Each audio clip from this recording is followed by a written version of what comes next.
Dear students, very good morning. BA part first के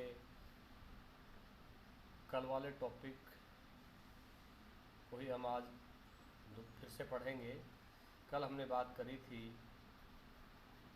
राष्ट्रीय आय और आर्थिक कल्याण, जिसमें हमने ये देखा था कि राष्ट्रीय आय के बढ़ने के साथ साथ आर्थिक कल्याण भी बढ़े, ये आवश्यक नहीं है। आज हम बात करेंगे नेट इकोनॉमिक वेलफेयर, शुद्ध आर्थिक कल्याण। जैसा आप जानते हैं, आर्थिक कल्याण से तात्पर्य देश के निवासियों के जीवन स्तर को ऊपर उठाने से है, उनके जीवन को आसानदायक बनाना है, उनके जीवन में खुशहाली लानी है। और इसके लिए आवश्यक है कि हम राष्ट्रीय आय के साथ साथ जो इतर पहलू हैं, दूसरे पहलू हैं, उनका भी हम ध्यान रखें। यद्यपि आर्थिक कल्याण को मापने का कोई एक सटीक पैमाना नहीं है, लेकिन ये सही है कि आर्थिक कल्याण आर्थिक विकास का ही एक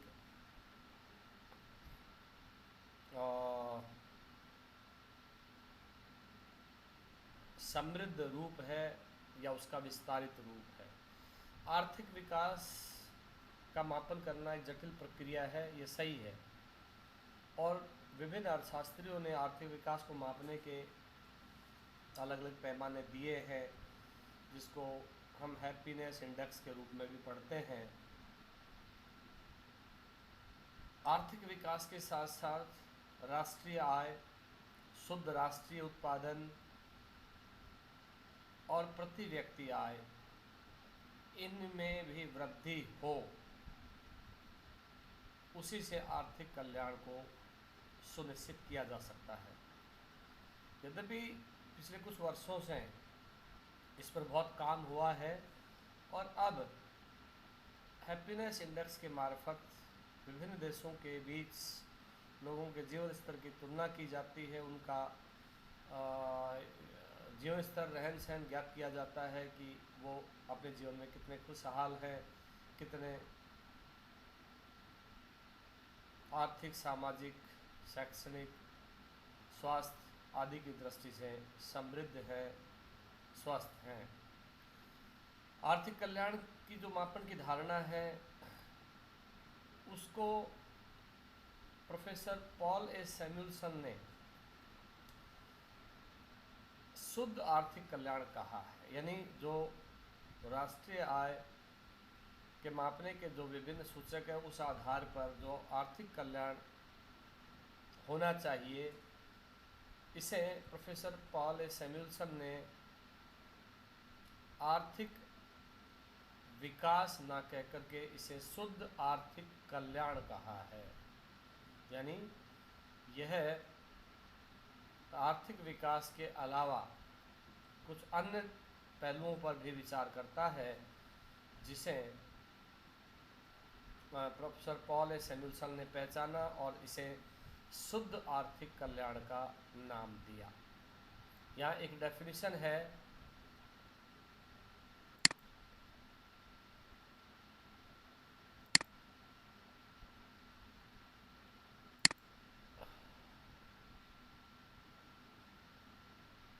उस डेफिनेशन के अनुसार नेट इकोनॉमिक वेलफेयर क्या है? NEW, it is a concept of a broader measure of economic welfare than gross national product, as it adjusts GNP by subtracting from its beds such as pollution and by adding the value of beneficial non-market activities such as leisure time. Net economic welfare क्या है? Net economic welfare एक जो gross national product की जो अवधारणा है उससे बड़ी अवधारणा है, यानी इसमें ग्रॉस नेशनल प्रोडक्ट तो शामिल है ही है, लेकिन यह ग्रॉस नेशनल प्रोडक्ट के अलावा कुछ चीज़ों को इसमें शामिल करती है और कुछ चीज़ों को इसमें से माइनस करती है। जैसे ये कहा कि नेट इकोनॉमिक वेलफेयर तब अधिक हो सकता है जब दूसरे तत्वों जैसे विकास के परिणाम स्वरूप जो प्रदूषण फैलता है, जो पॉल्यूशन होता है, उसको भी ध्यान में रखा जाए। और यही बात आगे कही गई है कि विभिन्न अर्थशास्त्रियों ने सकल राष्ट्रीय उत्पाद की धारणा के आधार पर विकास का जो मापन है उसको दोषपूर्ण माना है। E.F. शुमाकर ने अपनी पुस्तक में लिखा कि सफलता का सामान्य माप, जिसे सकल राष्ट्रीय उत्पाद की वृद्धि कहा गया, मात्र एक बहकावा है।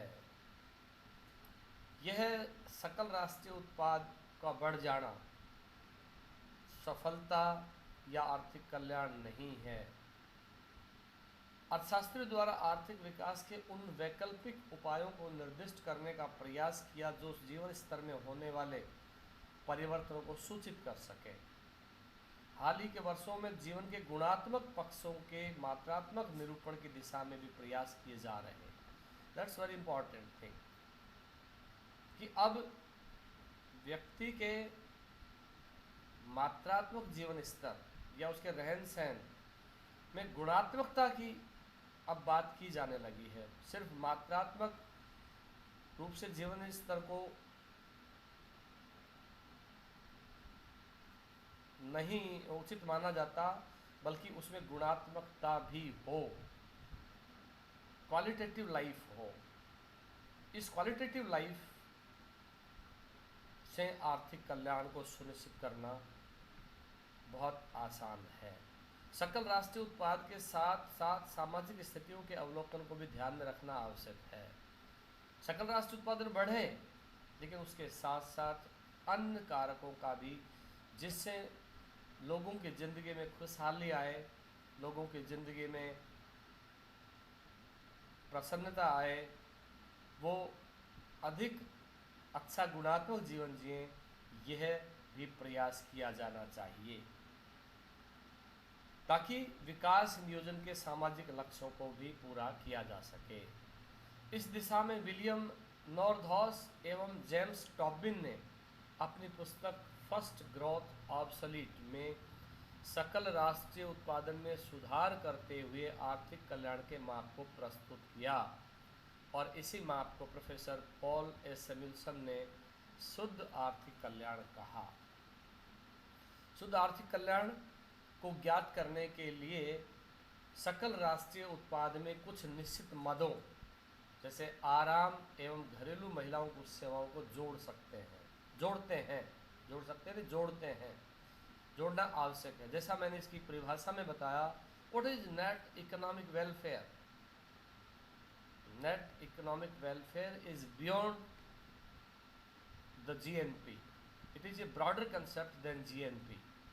जीएनपी बढ़े, लेकिन जीएनपी बढ़ने के साथ साथ इसमें कुछ और मदे हैं जिनमें लेजर टाइम, आराम और घरेलू महिलाओं की सेवाओं को इसमें जोड़ा जाता है। तथा जैसा मैंने पहले भी कहा कि पॉल्यूशन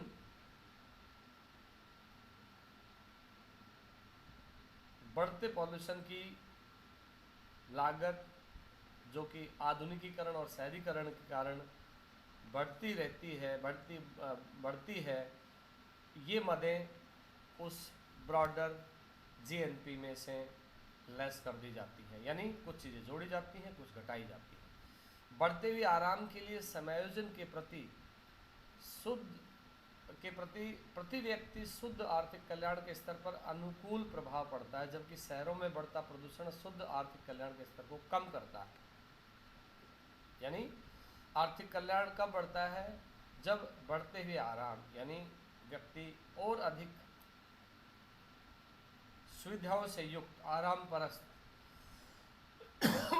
जीवन जिए और आर्थिक विकास की प्रक्रिया में भाग ले और उसकी प्रति व्यक्ति आय बढ़े, सकल राष्ट्रीय उत्पाद बढ़े और इस आधार पर उसे वो सब सुविधाएं प्राप्त हों जो गुणात्मक जीवन जीने के लिए आवश्यक है। तो इससे आर्थिक कल्याण का स्तर है वो ऊंचा उठता है। जबकि जो शहरों में शहरीकरण के कारण जो प्रदूषण हो रहा है, आधुनिकीकरण के कारण, उद्योगों के कारण जो प्रदूषण हो रहा है, उससे व्यक्ति की लाइफ है वो कहीं न कहीं प्रभावित हो रही है, उससे उसका आर्थिक कल्याण कम होता है। तो इसे जीएनपी में से कम करते हैं। इस तरह से एक देश के सुनियोजित विकास हेतु महत्वपूर्ण प्रश्न यह है कि सकल राष्ट्रीय उत्पादन में होने वाले कितनी वृद्धि पर मानव समुदाय जीवन की गुणवत्ता एवं शुद्ध आर्थिक कल्याण को बढ़ाने हेतु त्याग करने को तत्पर रहता है। उदाहरण के लिए, यदि देश काफ़ी समृद्ध है तो व्यक्ति अधिक आराम प्राप्त करने के लिए कम घंटे कार्य करना चाहेगा। अक्सर ये विकसित और विशेष रूप से यूरोपीय देशों में होता है, क्योंकि वो देश काफ़ी समृद्ध है, वहाँ के व्यक्ति कम काम करना पसंद करते हैं क्योंकि उनको वो सब सुविधाएं हासिल है जो एक अच्छी क्वालिटी ऑफ लाइफ के लिए ज़रूरी हैं। उनकी प्रति व्यक्ति आय अधिक है, उनका सकल राष्ट्रीय उत्पादन अधिक है, और इस तरह से वे काम के प्रति विकासशील देशों की तुलना में कम करना पसंद करते हैं। इस तरह से सकल राष्ट्रीय उत्पादन की वृद्धि दर यदि कम होगी तो शुद्ध आर्थिक कल्याण बढ़ सकता है। क्यों? क्योंकि उसके साथ साथ उन व्यक्तियों को वो जो आराम के घंटे हैं और जो प्रदूषण का तत्व है उसको ध्यान में रखते हुए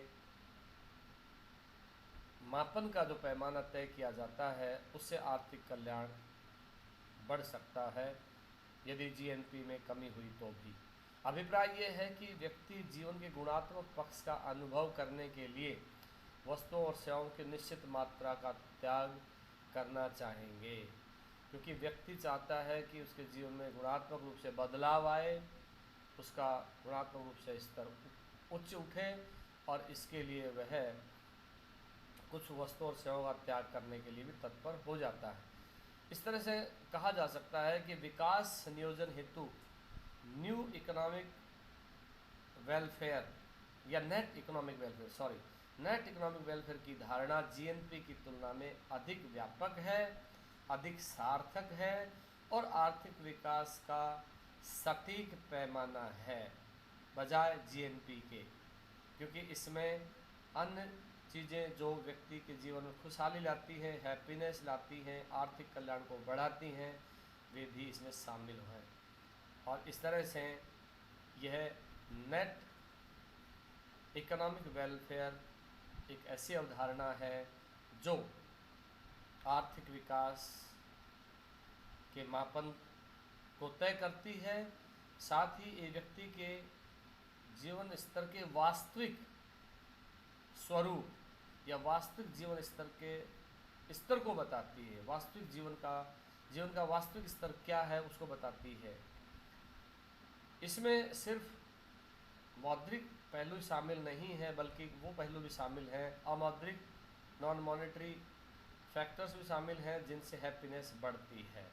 और इस तरह से यह आर्थिक कल्याण की एक व्यापक अवधारणा है जो आर्थिक विकास को मापती है, लोगों के जीवन स्तर को मापती है और विभिन्न देशों के बीच इस अवधारणा के आधार पर तुलना भी की जा सकती है। आज के लिए इतना ही। बहुत बहुत धन्यवाद।